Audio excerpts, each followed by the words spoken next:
जगत दीदी के तो किस्से ख़त्म ही नहीं हो रहे। इनकी सच्चाई बताने के लिए 2-3 लोग और सामने आए हैं और सेम सिचुएशन उन्होंने बताई है कि कैसे जगत दीदी पहले फ्रेंडशिप में फंसाती हैं, फिर सारी इमोशंस निकलवाती हैं, फिर बहुत सारे उनके प्रूफ रख लेती है, उनके क्या बोला जाए मतलब सॉफ्ट कॉर्नर को पकड़ लेती हैं। उसके बाद उनको ऐसा बांध देती हैं कि अगर तुमने मेरे बारे में ऐसा बोला वैसा बोला या मुझे पैसे नहीं दिए, मुझे पैसों से मदद नहीं की, तो मैं तुम्हें इस चीज़ को सोशल मीडिया पे लाके ब्लैकमेल करूँगी।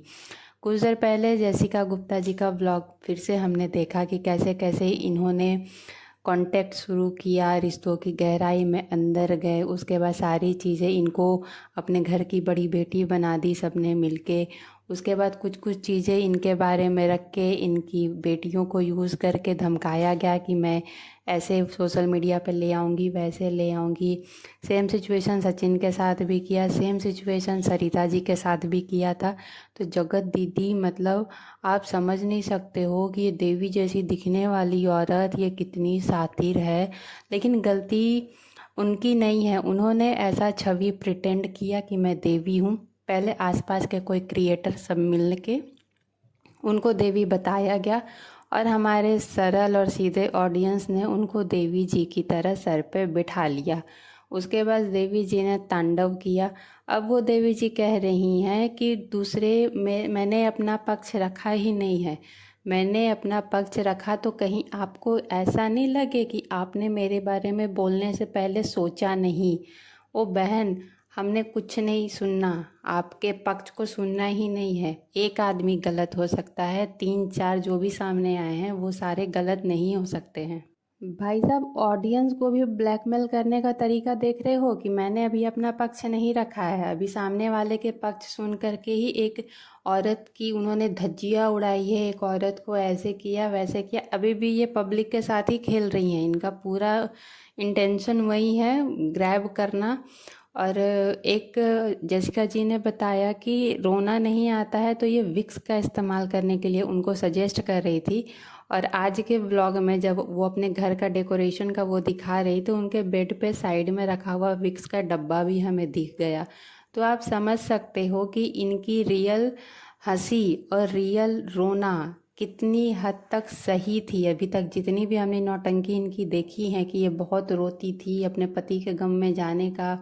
और हाँ, एक बात और है कि ये जो कम्युनिटी पोस्ट की थी कि इनकी कंचन तिवारी जो इनकी देवरानी है वो इनका सपोर्ट की और इन्होंने थैंक यू किया।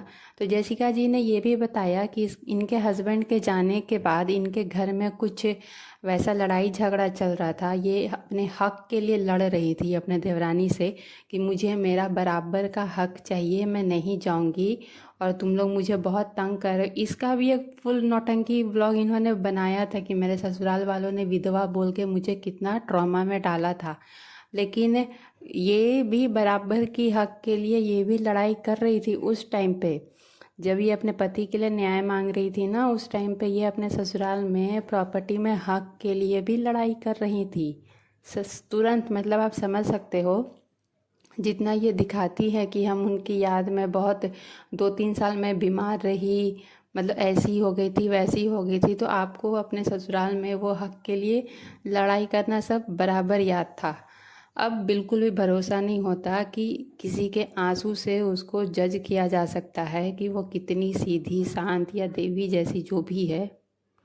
खैर, इन सब में सबसे ज़्यादा पिसा कोई है वो है सुमित जी की फैमिली। अगर उनके रिलेटिव्स या कोई भी उन लोगों को फ़ोन करके या जो भी करके अगर परेशान कर रहे हैं तो ऐसा आप लोग मत करो।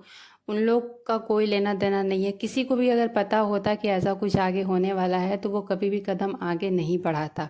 और जो भी डिसीज़न होगा वो आपस में कर लेंगे, तो उन लोगों को नहीं घसीटा जाए। अगर किसी के पेरेंट्स मतलब शुगर पेशेंट है या जो भी है तो मतलब इसमें पेरेंट्स को छोड़ दिया जाए, चाहे वो किसी के भी हो, सुमित के हों, सचिन के हो, नेहा के हों, किसी के भी पेरेंट्स हो, उन लोगों को आप परेशान मत करो।